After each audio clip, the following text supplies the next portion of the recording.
হে hello viewers, আশা করছি সবাই ভালো আছেন। আজ আমি আপনাদের জন্য ভীষণ ইন্টারেস্টিং একটা চাইনিজ ড্রামার গল্প নিয়ে এসেছি।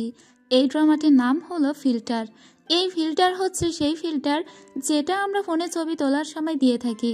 তবে এই ড্রামাতে এই ফিল্টারটা আবার একটু অন্যরকম। ড্রামাতে আমরা দেখব একটি কুৎসিত মেয়ে একটা জাদুর চুড়ি পায়। এই চুড়িটা পাওয়ার পরে হঠাৎ করেই সে অনেকগুলো ফিল্টার পায়, যার দ্বারা সে তার চেহারা পরিবর্তন করতে পারে। আর এইভাবেই যে ছেলেটিকে সে ভালোবাসতো, কিন্তু ছেলেটি টোটালি ওর দিকে ফিরেও তাকাতো না, সেই ছেলেটি ওর প্রেমে হাবুডুবু খেতে শুরু করে। তো চলুন আর দেরি না করে সোজা গল্পেই যাওয়া যাক। ড্রামা শুরুতেই আমরা একটি মেয়ের সাজ রুম দেখতে পাই। সে মূলত অনেক হেভি মেকআপ নিচ্ছিল। মেয়েটি দেখতে খুবই কুৎসিত, মানে সবাই ওকে কুৎসিত বলে, আমার নজরে মেয়েটি দেখতে অনেক সুন্দর। এই মেয়েটি কুৎসিত বলে সে একটা মাস্ক পরিধান করে বাহিরে বের হয়। ও যে বাসে করে যাচ্ছিল, সেই বাসে একটি ছেলে একটি মেয়েকে হারাস করছিল। মেয়েটি এটা সহ্য করতে না পেরে ওই ছেলেটিকে আচ্ছা মতো ধোলাই দেয়। তো এই মেয়েটি হলো আমাদের ড্রামার মেইন হিরোইন, যার নাম সু চেং। সু চেং দেখতে কুৎসিত হলেও সে অনেক বেশি ব্রেভ একটা গার্ল, এবং সে কাউকেই পরোয়া করে না। সে যখন ছেলেটিকে মারছিল, ছেলেটি ওকে বিভিন্ন রূপে দেখতে লাগে, কিন্তু বাকি সবাই ওর একটাই চেহারা দেখছিল। এবার ও ছেলেটিকে মারধর দিয়ে বাহিরে বের হয়ে আসে। মূলত এখনও ওর ফ্রেন্ডের সঙ্গে দেখা করতে যাচ্ছিল। তখন ও মনে মনে একটা কথা বলে। ও বলে, যখন আমার জন্ম হয়েছিল তখন ওর সাথে সাথে আরও কয়েকটা বাচ্চারও জন্ম হয়েছিল। সব বাচ্চাগুলোই সুন্দর হয়েছিল, কিন্তু ও হয়েছিল অসুন্দর। ওর কাছে একটু পরী এসেছিল, ও সেই পরীটিকেই মেরেছিল। তবে ও অসুন্দর হলেও ওর গায়ে ছিল অনেক শক্তি, সেজন্য ও ছোটবেলা থেকেই অনেক শক্তিশালী। এদিকে আমাদের ড্রামার হিরোকে দেখানো হয়। আমাদের এই হিরো চোখে অনেক কম দেখে। ওর নাম হলো তাংচি। তবে তাংচির একটা স্পেশাল অ্যাবিলিটি ছিল। ও যে কোনো মেয়ের দিকে তাকিয়ে বা যে কোনো মেয়ের ফটো দেখে বলতে পারতো সেই মেয়ে কত পার্সেন্ট মেকআপ করেছে। মূলত ও একটা বিউটি প্রোডাক্ট কোম্পানির ল্যাব অ্যাসিস্ট্যান্ট হয়েই কাজ করে। আর ওই বিউটি প্রোডাক্ট কোম্পানিতেই আজকে একজন ইন্টার্ন নেওয়ার কথা ছিল। ওই কোম্পানিতে জয়েন দেওয়ার জন্য বা ইন্টারভিউ দেওয়ার জন্যই মূলত সু চেং যাচ্ছিল।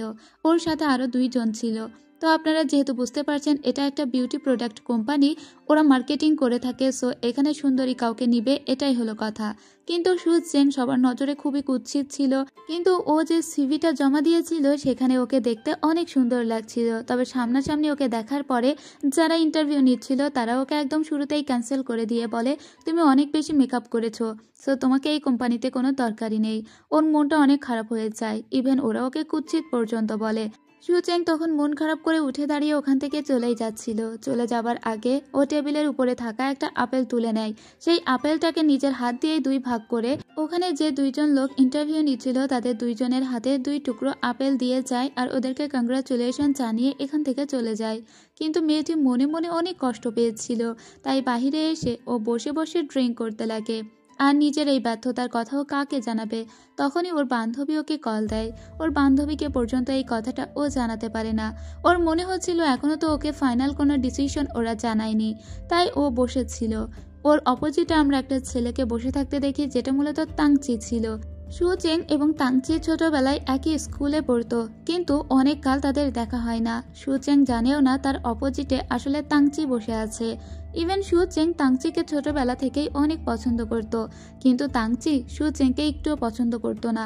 সু চেং মনে করেছিল তাংচিও হয়তো ইন্টারভিউতে হেরে গিয়েছে, তাই এখানে বসে আছে। ঠিক তখনই সু চেং এর ফোনে একটা মেসেজ আসে।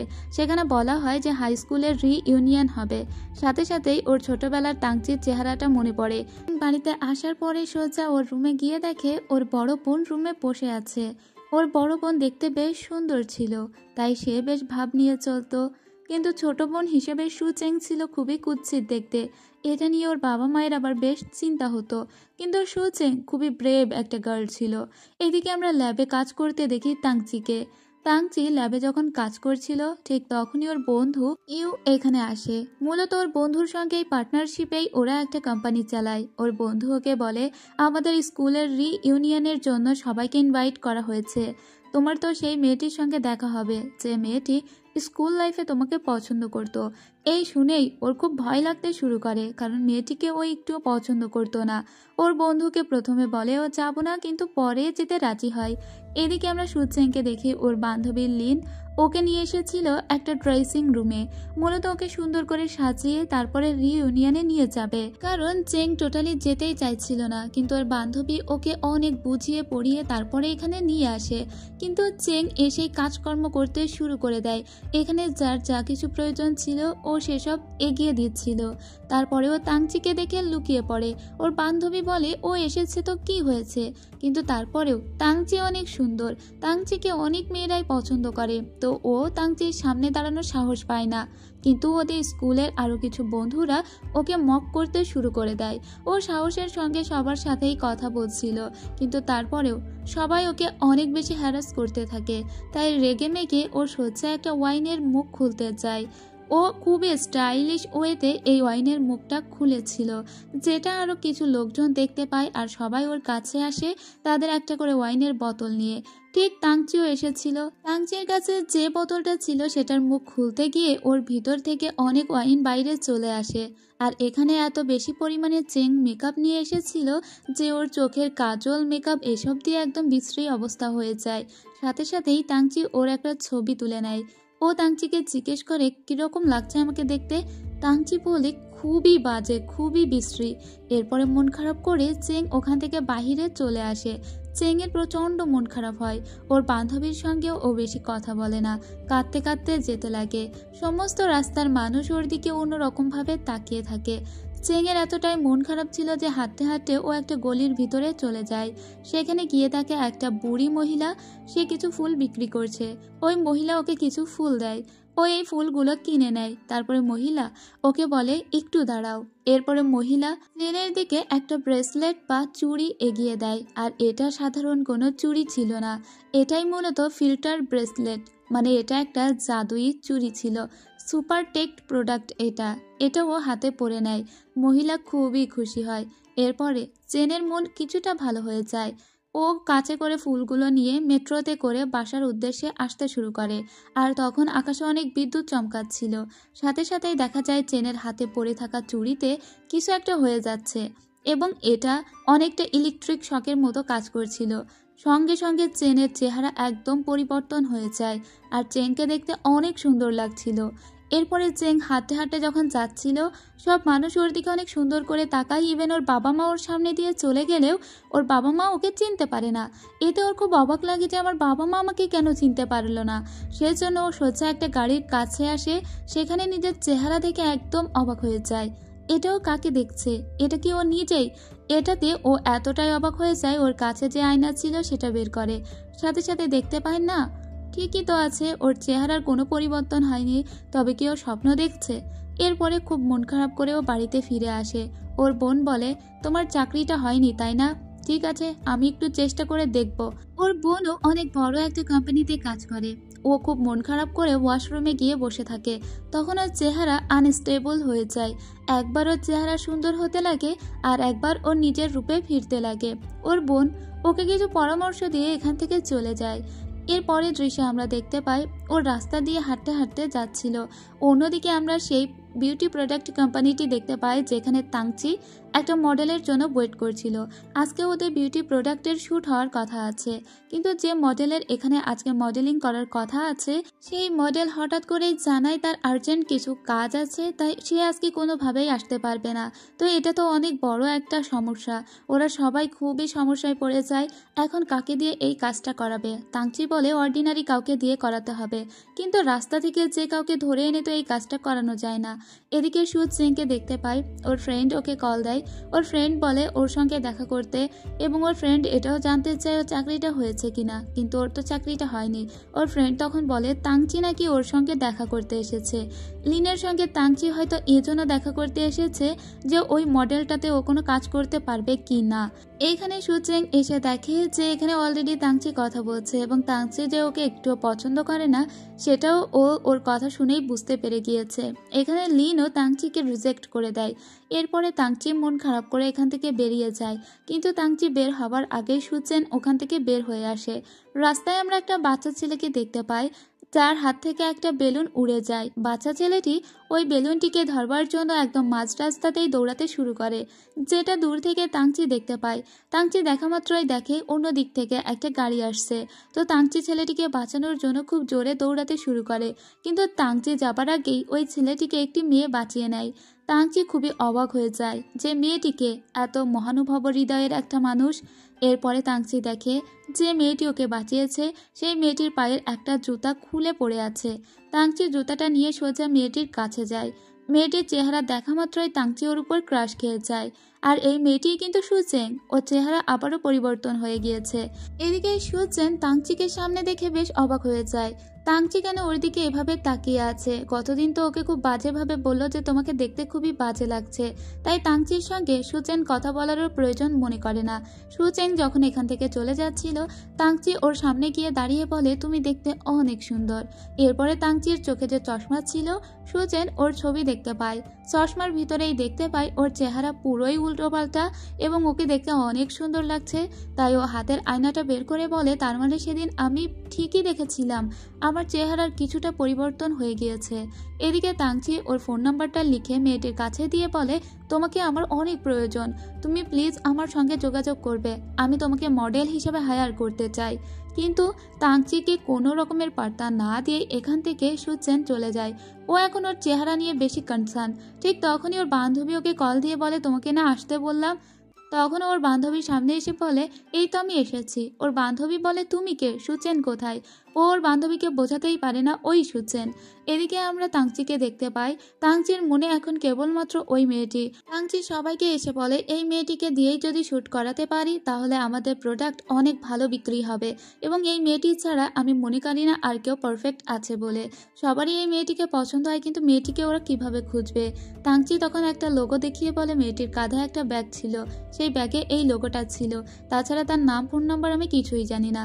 এদিকে আমরা সুচেনকে দেখতে পাই। ও বলে, আমার হাতের এই ব্রেসলেটের কারণেই এরকমটা হয়েছে আমি মনে করি, কিন্তু ব্রেসলেটটাও কোনোভাবেই খুলতে পারে না। ওর বান্ধবী বলে, এই ব্রেসলেটটা কোথা থেকে নিয়েছিলে? এরপরে সুচেং ওকে সেখানে নিয়ে আসে যেখান থেকে ওই মহিলার কাছ থেকে ও ফুল এবং ব্রেসলেটটা নিয়েছিল। কিন্তু এখানে এসেও জানতে পারে এরকম কোনো মহিলা তো কখনো এখানে ফুল বিক্রিই করতো না। ওর খুব মন খারাপ হয়ে যায়। ও ভেবেছে ওর এই চেহারা হয়তো কখনোই আর পরিবর্তন হবে না। বা এটা কিভাবে হলো? ওই মহিলা কি কোনো জাদুকরি? এরপরেও ওর বান্ধবীকেও বিশ্বাস করাতে পারে না যে ওই সুচেং। ওর বান্ধবীর পিছু পিছু ও এসে বলে যে আমিই সুচেং। ওর বান্ধবী বলে, আচ্ছা তাহলে বলো তো আমার বাড়ির পাসওয়ার্ডটা কি? ও তখন বলে যে এটাই পাসওয়ার্ড। ওর বান্ধবী হাঁ হয়ে বলে, এই পাসওয়ার্ডটা একমাত্র সুচেংই জানতো। তবে কি এ সুচেং? আবার সুচেং এর হাতের স্পর্শে ওর বাড়ির গেটটা খুলে যেত। তো ও যখনই স্পর্শ করে তখন বাড়ির গেটটাও খুলে যায়। তখন সুচেং বলে, তার মানে আমার চেহারা পরিবর্তন হলেও আমার ফিঙ্গারপ্রিন্ট পরিবর্তন হয়নি। ওর বান্ধবী তখন ওকে বলে, চলো ভিতরে যাই, তারপরে আমরা সমস্ত কিছু বিস্তারিত আলোচনা করব। এরপরে ভিতরে এসে ওরা চুড়িটা খোলার অনেক চেষ্টা করে, কিন্তু চুড়িটা কোনোভাবেই খুলতে পারে না। ওখানে একটা ওয়েট মেশিন ছিল, তো ওরা ওই মেশিনে এটাও মাপে যে ওর ওজন ঠিক আছে কিনা। তো ওর ওজনও ঠিক ছিল, শুধু ওর চেহারাটাই পরিবর্তন হয়েছে। এরপরে ও খুবই চিন্তায় পড়ে যায় আর ওই ব্রেসলেটটাকে জোরে জোরে ঝাঁকি দিতে লাগে, চড় থাপ্পড় মারতে লাগে, ওটাকে ঘোরাতে লাগে। এরকম করতে গিয়ে হঠাৎ করেই ও লক্ষ্য করে এই ব্রেসলেটের ভিতরে কিছু একটা শকিং টাইপ জিনিস আছে। হঠাৎ করে ব্রেসলেটের ভিতর থেকে কিছু অ্যাপস বের হয়ে আসে, আর এই অ্যাপসগুলো ছিল সবই ফিল্টার অ্যাপস। যেরকম এখানে ছিল ইফেক্ট, চেহারা পরিবর্তন, ভয়েস পরিবর্তন, তারপরে পোশাক পরিবর্তন, মুখের স্কার পরিবর্তন, তুমি কোন মেকআপ করতে চাও, এসব। কিন্তু এই অ্যাপসগুলো শুধুমাত্র ও নিজে দেখতে পাচ্ছিল, ওর বান্ধবী কিন্তু দেখতে পাচ্ছিল না। ও লিনকে বলে, দেখো দেখো। লিন বলে, কই, আমি তো কিচ্ছু দেখতে পারছি না।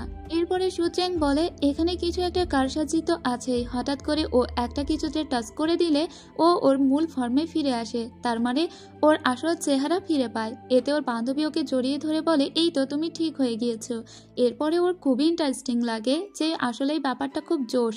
আস্তে আস্তে ও অনেকগুলো অ্যাপ পরিবর্তন করতে লাগে, সেগুলোকে ঘেটে ঘেটে দেখতে লাগে।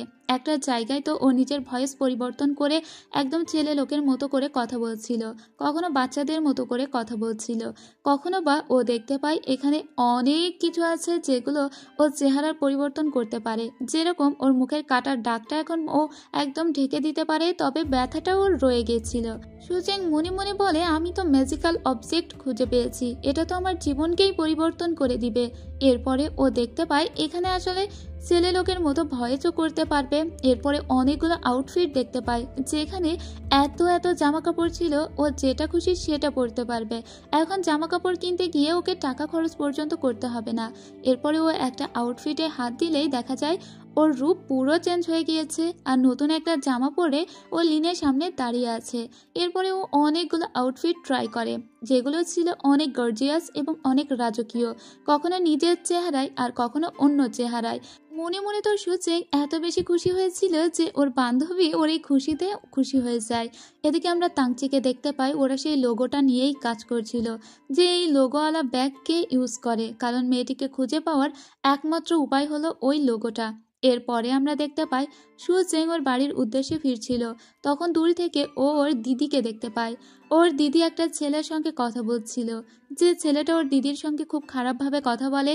তাই ও দৌড়ে ওই ছেলেটার কাছে গিয়ে ওই ছেলেটাকে দুরুম দারাম মার দেয়, আর বলে কখনো মেয়েদের সঙ্গে এভাবে খারাপ করে কথা বললে তোমার খবর আছে।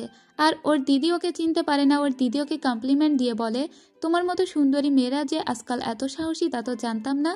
এবার ওর মনে পড়ে যে হ্যাঁ, ওর চেহারাটা তো পরিবর্তন হয়ে আছে। তবে ও যখন ওর ব্যাগটা নিয়ে যাচ্ছিল, ওর দিদি ব্যাগটা চিনতে পারে, কারণ ওই ব্যাগটা ওর দিদিরই ছিল। দিদির ব্যাগ নিয়েই মূলত ও আজকে বাহিরে বের হয়েছিল। এরপরে ওর দিদি যখন বাসায় ফিরে আসে, তখন ও নিজের ফার্মে বাসায় ফিরে আসে। ওর হাতে ওই ব্যাগটা দেখে ওর দিদি বলে, এজন্যই মেয়েটার কাছের ব্যাগটা চেনা চেনা লাগছিল, কারণ সেম ব্যাগ তো একটা আমারও আছে। আসলে এটা হলো ওর জিমের ব্যাগ, মানে যখন ও জিমে যেত ওই ব্যাগটা নিয়ে যেত। এরপরে ওর দিদি বলে, তুমি যে কোম্পানিতে জয়েন দিতে গিয়েছিলে সেই কোম্পানিতে আমি তোমার জয়েনিংয়ের ব্যবস্থা করেছি, আমার সমস্ত লিঙ্ক লগইনকে কাজে লাগিয়ে। এদিকে আমরা দেখতে পাই ওই কোম্পানি থেকে খুঁজে বের করা হয়েছিল সেই ব্যাগের সন্ধান। ব্যাগটি সন্ধান করতে করতে ওরা একটা জিমের নাম্বার পায়, যেখান থেকে ওরা সুচেংয়ের বোনের নাম্বার পায়। তাংচির কথা অনুযায়ী ওরা কিন্তু জানেই না যে সুচেং ওই সুন্দরী মেয়েটা। তো সুচেংয়ের বোনের কাছে ফোন দিয়ে ওরা বলে, আপনার ছোট বোন বোধহয় ওই জিমে যায়, আপনার ছোট বোনকে আমরা হায়ার করতে চাই আমাদের একটা বিউটি প্রোডাক্টের মডেল হিসাবে। এখন এরা ভেবেছিল ওই সুন্দরী মেয়েটি হয়তো ওই মেয়েটি, কিন্তু এরা তো আর জানে না ওই সুন্দরী মেয়েটি আসলে সুচেং। সুচেং যখন বাড়িতে বসেছিল তখন ওর মনে পড়ে তাংচির কথা। তাংচি ওকে এই নাম্বারটা দিয়ে গিয়েছিল, ও সুন্দর বলে তাংচি ওকে নাম্বারটা দিয়ে গেল, আর আগে ওকে কি বাজেটাই না বলেছে। তাই ওর রাগ করে তাংচির দেওয়া নাম্বারটা ছিঁড়ে ফেলে দেয়। এদিকে তাংচি ওই মেয়েটির প্রেমে তো হাবুডুবু খাচ্ছে, এমনকি মেয়েটির যে নাম্বারও পেয়েছে, তার মানে সুচেংয়ের যে নাম্বারটা সেটাও অ্যাঞ্জেল সু নামেও সেভ করে রাখে, কারণ ওরা জানে যে ওই সুন্দরী মেয়েটার নামের শুরুতে সু আছে। তবে ওরা এটা জানে না সুন্দরী মেয়েটা আসলে সুচেং। সুচেং পরদিন নিজেকে রেডি করে নেয় আর নিজের স্কার্টটাও রিমুভ করে নেয়। এরপরে পরিপাটি হয়ে সোজা ওখানে চলে যায় ওখানে শ্যুট করার জন্য, মানে সেই কোম্পানিতে। কিন্তু এরা সবাই অপেক্ষা করে আছে ওই সুন্দরী মেয়েটির জন্য। আর সুচেং মনে করছে ওর দিদির কল্যাণেই বোধহয় ওর চাকরিটা হয়েছে, মানে এখানে একটা মিসআন্ডারস্ট্যান্ডিং হচ্ছে। যখন সুচেং এখানে আসে, তাংচি ওকে দেখে অবাক হয়ে বলে, এই মেয়েটি এখানে কেন, সেই মডেল কোথায়? সুচেং তখনই বুঝতে পারে আসলে এরা মূলত ওই সুন্দরী মেয়েটিকে খুঁজছিল, কিন্তু ওই সুন্দরী মেয়েটি তো মূলত সুচেং। তাই সুচেং এখানে। এরা সবাই সুচেংকে আজও অপমান করে আর বলে, তোমার মতো মেয়েকে দিয়ে কিভাবে আমরা শ্যুট করাবো। তাই ও কাঁদতে কাঁদতে ওখান থেকে চলে যায়। ওর খুবই খারাপ লাগে, ওর স্কুল জীবনের কথা মনে পড়ে। স্কুল জীবনে ওকে একবার ওর বান্ধবী অনেক সুন্দর করে সাজিয়ে দিয়েছিল, কিন্তু ওর এই সৌন্দর্য দেখে তাংচি ভয় পেয়ে গিয়েছিল। ও তাংচিকে দুটো বাদাম দিতে গিয়েছিল, কিন্তু তাংচি ওকে এতটাই ঘৃণা করতো বা এতটাই ভয় পেত যে সবসময় ওর থেকে দূরত্ব মেনটেন করতো। সুচেং বলে, ঠিক আছে, আমি এত ভয়ই বা কেন পাচ্ছি, আমার কাছে তো একটা জাদুই চুড়ি আছে, এটা দিয়েই আমি সবাইকে তাক লাগিয়ে দিব। কোনোভাবেই আমি কাউকে আমার নিজেকে অপমান করতে দিব না বলে ও চুড়িটা টাচ করে। কিছুক্ষণ পরে সবাই অবাক হয়ে তাকিয়ে থাকে। কিছুক্ষণের ভিতরেই এখানে নতুন একটি মেয়ে চলে এসেছে, যে মেয়েটিকে দেখে একদম ক্রাশ খেয়েছিল তাংচি, যাকে ছাড়া এই শ্যুট একদমই অসম্ভব। এখানে আসার পরেও সু চেং তার নিজের পরিচয় দেয় সু মিয়াও বলে, মানে ওর নতুন নাম হলো সু মিয়াও। এরপরে সু মিয়াও চলে যায় ওদের সঙ্গে বিজনেস কন্ট্রাক্টে সাইন করার জন্য। প্রথমত ও গিয়ে টেস্ট করে এখানকার বিউটি প্রোডাক্ট টেস্ট করে বলে, প্রোডাক্ট তো ভালোই, কিন্তু আপনাদের মন মানসিকতা তো একদমই ভালো নয়, কারণ আপনারা কোনো একটা কুৎসিত মেয়েকে কাজে নিতে চান না, কিন্তু আপনারা আপনাদের প্রোডাক্ট দিয়ে মানুষকে সুন্দরী বানাতে চান। তো যদি নিজেদের মনই ভালো না হয়, সেরকম কোম্পানিতে আমি কাজ করব না। আসলে সু মিয়াও সু চেংয়ের হয়েই প্রতিবাদটা করে দিল, আর এখানে এদেরকে রিজেক্ট করে দিয়ে চলে যায়। সবাই ওর চলে যাওয়াতে অবাক হয়ে যায়, কি হলো ব্যাপারটা, মেয়েটা এত সুন্দরী, এত টাকা অফার করলাম, তারপরেও কেন কাজ করবে না? তাংচি বলে, ও ঠিকই বলেছে, আমরা কেবল সৌন্দর্যেরই কদর করি। এরপরে সু চেং ওর নিজের রূপে ফিরে আসে আর ওর ফ্রেন্ডের সঙ্গে গল্প করে বলে আজকে ও খুবই স্যাটিসফাইড, ও তো এমনটাই চেয়েছিল। এমনকি ওর বান্ধবীও ওর এই আচরণে খুবই খুশি হয়। ওর বান্ধবীর কাছে তখন বারবার তাংসি মেসেজ দিতে থাকে। তাংচি বারবার সু চেংয়ের নাম্বারটা চাচ্ছিল, কারণ তাংসির এখন সু চেংকেই লাগবে। সু চেংয়ের সঙ্গে সু মিয়াওয়ের কিছু মিল আছে বলে মনে হয়েছে তার, সেজন্য সে সু চেংয়ের নাম্বারটা খুঁজছে, কারণ সু মিয়াওয়ের কোনো নাম্বার তাংচির কাছে ছিল না। তবে ওই মেয়েটিকে তো ওদের মডেল হিসাবে লাগবেই। পরদিন আমরা দেখতে পাই সু চেং যখন বাড়ির দিকে যাচ্ছিল তখনই ওর দিকে তাংচি এগিয়ে আসে, কেননা ওর বান্ধবী লিন তাংচিকে সু চেংয়ের নাম্বারটা দেয়নি।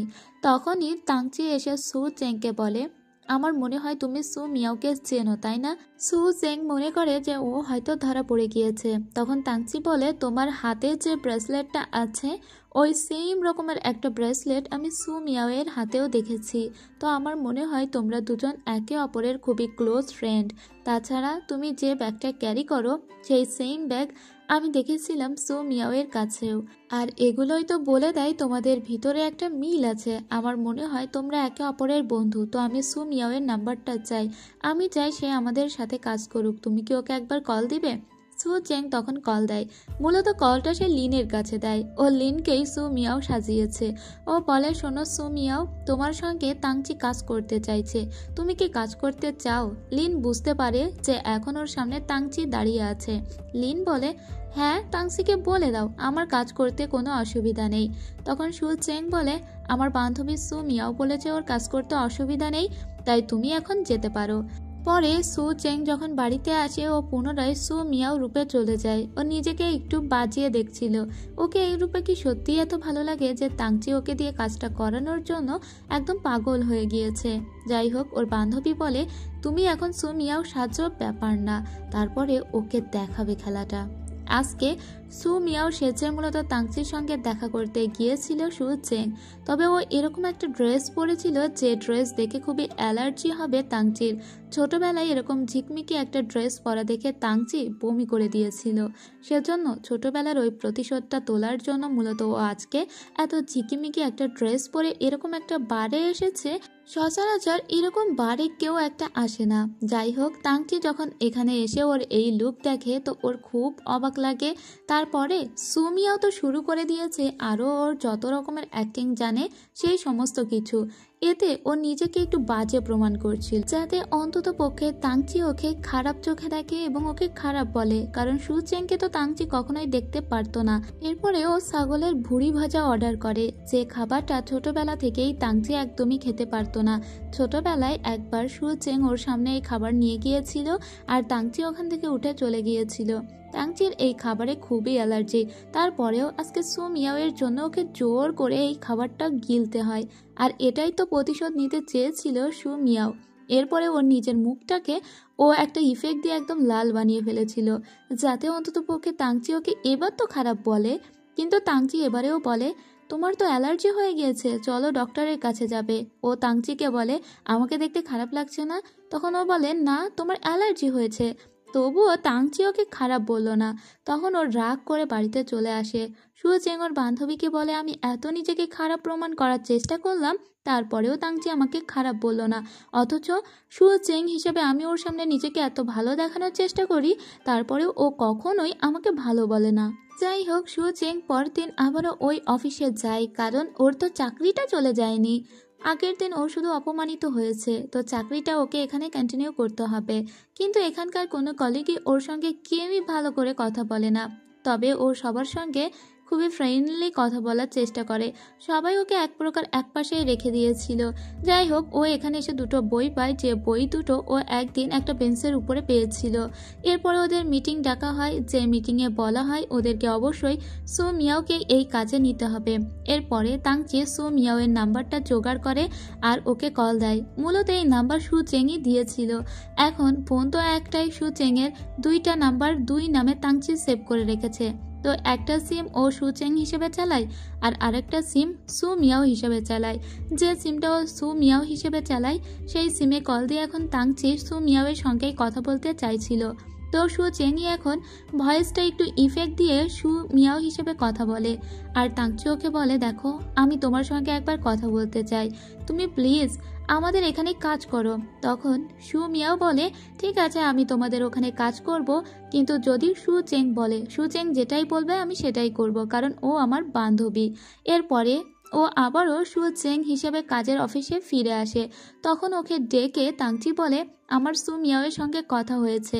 তখন সু চেং বলে, হ্যাঁ ও তো আমার ফ্রেন্ড, ও আমাকে বলেছে, ও নাকি তোমাকে এটা বলেছে আমি যেটা বলবো সেটা করতে। ঠিক আছে, তুমি যদি সু মিয়াওকে এখানে কাজ করাতে চাও তাহলে যেটা বলছি সেটাই করো। এরপরে ও তাংচিকে বলে একটা ভিডিও রিলস আকারে দিতে, যেখানে দেখা যাবে ও নিজের মুখেই পানি ছুড়ে দিচ্ছে আর ওর মেকআপগুলো গলে গলে পড়ছে। সেখানে ও সরি বলবে সু চেংয়ের কাছে। তো এটাও পোস্ট করে দেয়। এটা দেখে ওরা দুই বান্ধবী খুবই হাসাহাসি করে যে ওরা একটু একটু করে রিভেঞ্জ নিতে পারছে। এদিকে মিস্টার ইউ এসে বলে যায় আজকে থেকে সু চেং এখান থেকে পার্মানেন্ট কাজ করবে। শুধুমাত্র সু মিয়াওয়ের জন্যই ওরা সু চেংকেই হাতে রাখছিল। কথা মতো সু মিয়াওয়ের বেশ ধরে চলে এসেছে সু চেং এখানে শ্যুট করার জন্য। কিন্তু এখানে কাহিনী শেষ নয়। আমরা দেখতে পাই এখানে তাংচি এসে হাজির হয়েছে, কারণ তাংচিকে আরও কিছু কাজ দিয়েছিল সু চেং। এখানে সেই ঝিকিমিকি জামা পরেও হাজির হয়েছে, যেরকম একটা জামা পরেই মূলত সু মিয়াও সেদিন ওর সঙ্গে দেখা করতে গিয়েছিল। তো শুধু জামা তো নয়, বরং ওর ডান্সও করতে লাগে, যেভাবে ডান্স করেছিল সেদিন সু মিয়াও। বেচারা তাংচিকে এভাবে হেনস্থা হতে দেখে সবাই অনেক হাসতে লাগে। এবার রাজি হয়ে যায় সু মিয়াও শ্যুট করতে, বরং যত সুন্দর করে শ্যুট করা যায় তার সমস্ত চেষ্টাই সে করতে থাকে।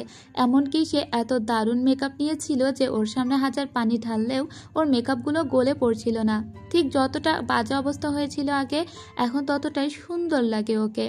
কিন্তু এই মেয়েটিকে তো আমার বেশি একটা সুন্দর লাগলো না, এর থেকে সু চেংই তো দেখতে বেশি ভালো। এর দাঁতগুলো বড় বড়, আবার ভূতি বের হওয়া হাসি।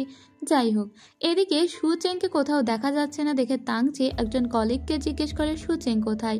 তো সে বলে আমরা অনেকক্ষণ ধরেই সু চেংকে কোথাও দেখতে পাচ্ছি না। সু মিয়াও আবার এই কথাটা শুনতে পায়। সু মিয়াওয়ের তখন মনে হয় ওকে এক্ষুনি আবার সু চেং এর রূপে ফিরে যেতে হবে। এদিকে সু মিয়াওয়ের কাছে যেহেতু সু চেং এর নাম্বার, যাই হোক মানে সু চেংই তো সু মিয়াও, তো সু চেং এর যে নাম্বারটা ইউজ করে সেখানে তাংচি কল দিয়ে ওকে খোঁজ করলে ও সোজা গিয়ে ওর লুক চেঞ্জ করে পুনরায় আবারও সু চেং হয়ে ফিরে আসে। তাংচি উপর থেকে দেখে যে ওর বান্ধবীর সঙ্গে দেখা করে ফিরছে। এখানের কেউ ওর সঙ্গে ভালো করে কথা বলছিল না, কারণ ও সকাল থেকে কোনো কাজ করেনি, কারণ সকাল থেকে কেউ ওকে দেখতে পায়নি। ও সবার জন্য কফি এবং কিছু খাবার নিয়ে এলেও কেউ কথা বলে না ওর সঙ্গে। তাংচিও ওর সঙ্গে খুব খারাপ ব্যবহার করে, এতে ওর আসলেই খারাপ লাগে। কিছুক্ষণ পরে সবাই আবার সু মিয়াওয়ের খোঁজ করলে ওকে পুনরায় রূপ বদল করে সু মিয়াও হিসাবে সামনে আসতে হয়। তখন থেকে সু চেং আবার সবার সামনে থেকে হারিয়ে যায়। এভাবেই চলতে লাগে ওর বাথরুমে দৌড়াদৌড়ি। একবার ও সু মিয়াও হিসেবে আসে, আর একবার যখন সু চেংকে সবাই খোঁজে তখন আবার সু চেং রূপে হাজির হয়। এভাবেই চলতে থাকে। যাই হোক, শেষ পর্যন্ত ওর কাজটা কমপ্লিট হয়। যখন ওর কাজটা শেষ হয় ও দ্রুত করে এখান থেকে চলে যেতে চাইছিল, কিন্তু তাংচি ওকে আটকানোর চেষ্টা করে। তারপরেই ও সু চেং রূপে আবারও পুনরায় ফিরে আসে। তখনও ওকে সবাই কিন্তু একটু এড়িয়ে চলছিল। তবে আজকে যেহেতু অনেক ভালো একটা কাজ হয়েছে, তাই ওর সমস্ত কলিগরা সবাই একটা পার্টিতে যায়। সেখানে গিয়ে ওরা অনেক ড্রিঙ্ক করতে শুরু করে। এরপরে সু চেং ওর বান্ধবীকে কল দিয়ে বলে এই বারের সামনে আসো, আমি তোমার গাড়িতে করে চলে যাব। ওর বান্ধবী ওর গাড়িতে নিয়ে আসে সেই বাড়ির সামনে। কিন্তু তখনই আমরা মিস্টার ইউকে দেখতে পাই ও অনেক ড্রিঙ্ক করে অনেক মাতাল হয়ে গিয়েছিল, সেজন্য একটা গাড়ি পেয়ে সোজা সেই গাড়িতে উঠে পড়ে। আর এই গাড়িটা পার্ক করা ছিল একদম রোড সাইডে, সেজন্য এখানকার ট্রাফিক পুলিশ দ্রুত ওকে গাড়িটা নিয়ে চলে যেতে বলে। সো ওর বান্ধবী আর পিক আপ করতে পারে না সুচেংকে। সুচেং তখন ওর বান্ধবীর কলটা রিসিভ করে বলে, ঠিক আছে, কোনো ব্যাপার না, আমি নিজেই চলে যাচ্ছি। ওর বান্ধবীর খুবই রাগ হয় যে এই উৎকট ঝামেলার লোকটা কোথা থেকে এসে উড়ে এসে জুড়ে বসলো, এখন আমি আমার বান্ধবীকেও পিক আপ করতে পারছি না। তো অলরেডি এখানকার বারটিও বন্ধ হয়ে যাচ্ছে, এখানে শুধুমাত্র তাংচি পড়ে আছে। বারের লোকটি বলে যে তাংচিকেও এখান থেকে নিয়ে যেতে। পরদিন সকালবেলা আমরা একটা বাড়ির দৃশ্য দেখতে পাই যেখানে গভীর ঘুমে ছিল সু মিয়াও বা সুচেং। কিছুক্ষণ পরেই ও দেখে ও আসলে তাংচির পাশে ঘুমিয়ে আছে এবং ও মনে করে এটা স্বপ্নও, কিন্তু না, এটা আসলেই বাস্তব। দ্রুত করেই ও বেড থেকে নেমে পড়ে। তারপরে ওর মনে পড়ে গত রাত্রে কি হয়েছিল। গত রাত্রে মূলত ও তাংচির বাড়িতে নামিয়ে দিতে এসে অনেক বেশি ক্লান্ত হয়ে পড়ে আর তাংচিকে সোজা ওর রুমে নিয়ে আসে আর তাংচিকে ধাপাস করেই নিচে ফেলে দেয় আর নিজে বেডের উপরে ঘুমিয়ে পড়ে। এই পর্যন্তই ওর মনে আছে। তড়িঘড়ি করে ও নিজের জামা কাপড় ব্যাগ এগুলো নিয়ে দৌড়ে বাইরে বের হয়ে আসে। যখনই ও দরজা দিয়ে বের হচ্ছিল তখনই তাংচি ওর পিছু পিছু উঠে আসে। ও দরজা বাহিরে থেকে ভিতরের দিকে ঠেলে দেয়। তাংচিও ঠেলাঠেলি শুরু করে। এর ভিতরে ও নিজের চেহারা বদলে নেয় আর ইয়া বড় করে একটা হাসি দেয়। একে দেখে অবাক হয়ে যায় তাংচি। তখন এ তাংচিকে শুভ সকাল বলে আর বলে, সকালে ব্রেকফাস্টটা করে নিও অ্যান্ড টেক কেয়ার।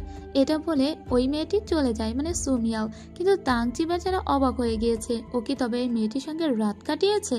তবে ওর তো কিছুই মনে পড়ছে না। তখন ও মনে করার চেষ্টা করে। গত রাত্রে যখন ওর জ্ঞান ফিরেছিল তখন ও দেখে ফ্লোরে শুয়ে আছে। তারপরে ও নিজেই বেডে উঠে শুয়ে পড়ে। কিন্তু ওর মনে হয়েছে পাশে কেউ ছিল, তবে ও স্পষ্ট করে মনে করতে পারে না। এখন ওর এটা খেয়াল হয় যে তাহলে এখানে সু মিয়াও ছিল। সাথে সাথে ওর বন্ধুকে কল দেয়। এদিকে ওর বন্ধু তো লিনের গাড়িতে ঘুমাচ্ছিল। ওর বন্ধু যখন এই কথা শোনে তখন লিন এখানে এসে জোরে চিল্লাচিল্লি শুরু করলে তাংচি মনে মনে বলে, তুমিও তাহলে একটা মেয়ের সঙ্গে রাত কাটিয়েছো। এটা বলে ফোন কেটে দেয়। এখানে একটা ওর রাবার ব্যান্ড পায় যেটা ও মনে করেছিল সু মিয়াও।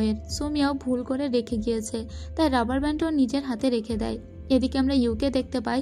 ইউ এর কাছে অনেক টাকা দাবি করেছিল লিন, যেহেতু একটা ভাড়ার কষ্ট আছে। তো এখন ইউ এর কাছে 200 টাকা ছিল, ও 200 টাকা দিয়ে যায় আর বলে, উই চ্যাটে আমরা অ্যাড হয়ে নি, আমার ফোনের এখন চার্জ শেষ হয়ে গিয়েছে, পরে আমি তোমাকে টাকাটা দিয়ে দিব। পরদিন যখন সুচেং কাজে আসে তখন দেখা যায় গতদিন যে ফটোশ্যুটগুলো হয়েছিল সেগুলো নিয়েই মূলত মিটিং হচ্ছিল। আর এই মিটিংয়ের ভিতরেই বারবার তাংচি সু মিয়াওকে কল দিতে থাকে। কিন্তু এবার খুব মেজাজটা খারাপ হয়ে গিয়েছিল সুচেংয়ের। সুচেং ওর বান্ধবীকে এসে এই সব কথা জানায়। ও আবারও যখন কাজ করতে যায় তখন ওর কাছে এক গাদা ফাইল দিয়ে যাওয়া হয়।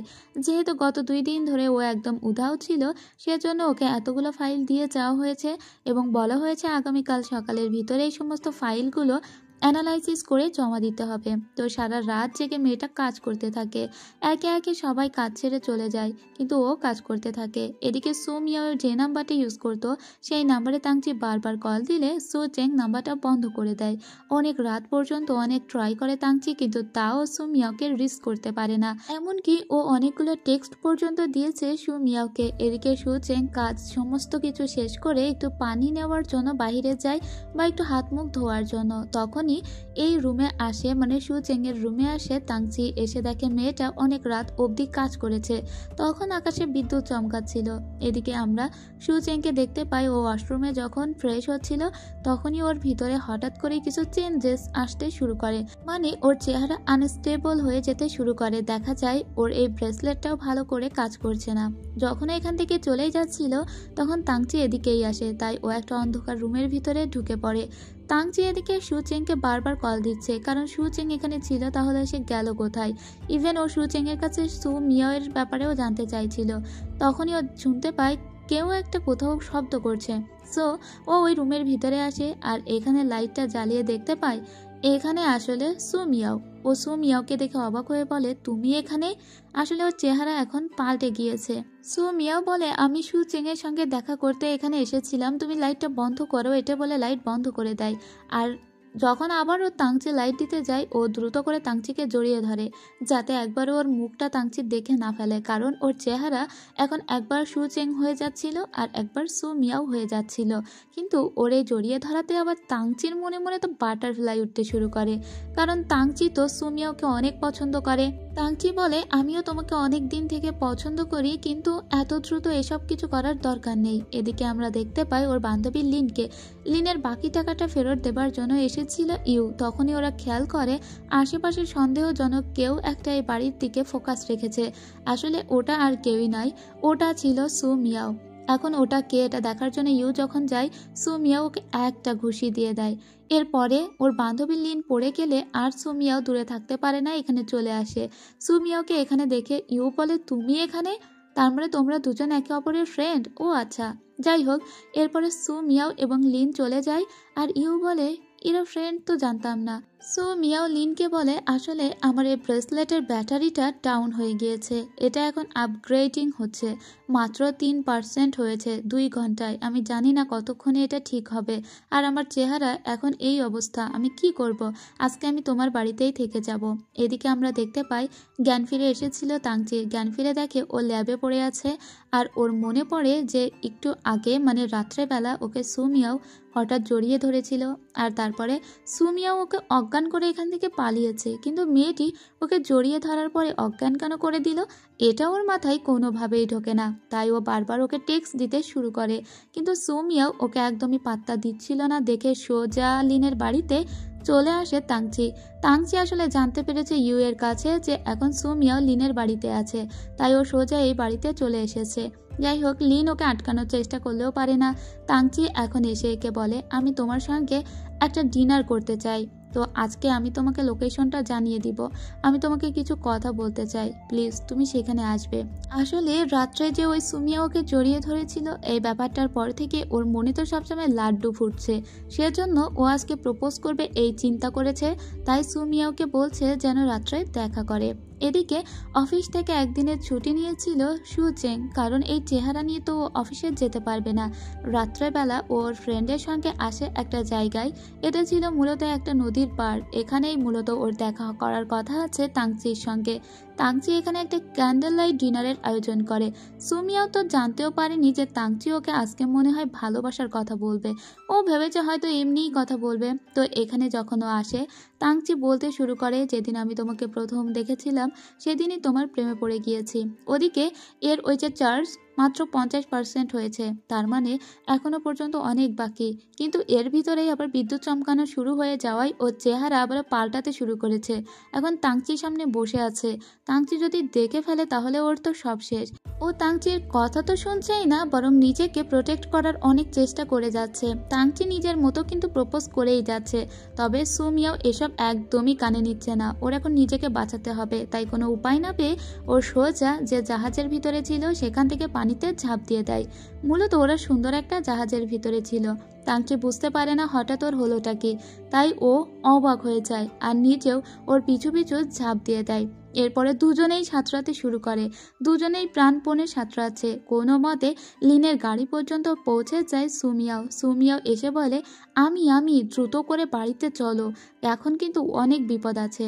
ভাইরে ভাই, আমি এরকম প্রপোজ জীবনেও কোনো ড্রামাতে দেখিনি। এদিকে তাংচির অবস্থা খুবই খারাপ, ও বারবার সুমিয়াওকে কল দিচ্ছে, কিন্তু সুমিয়াও বলে যে আমার মনে হয় বজ্রপাতের কারণেই আমার এই অবস্থা হচ্ছে, বৃষ্টির কারণে নয়, বজ্রপাতের কারণেই মূলত আমার এই আনস্টেবল চেহারা হয়ে যাচ্ছে।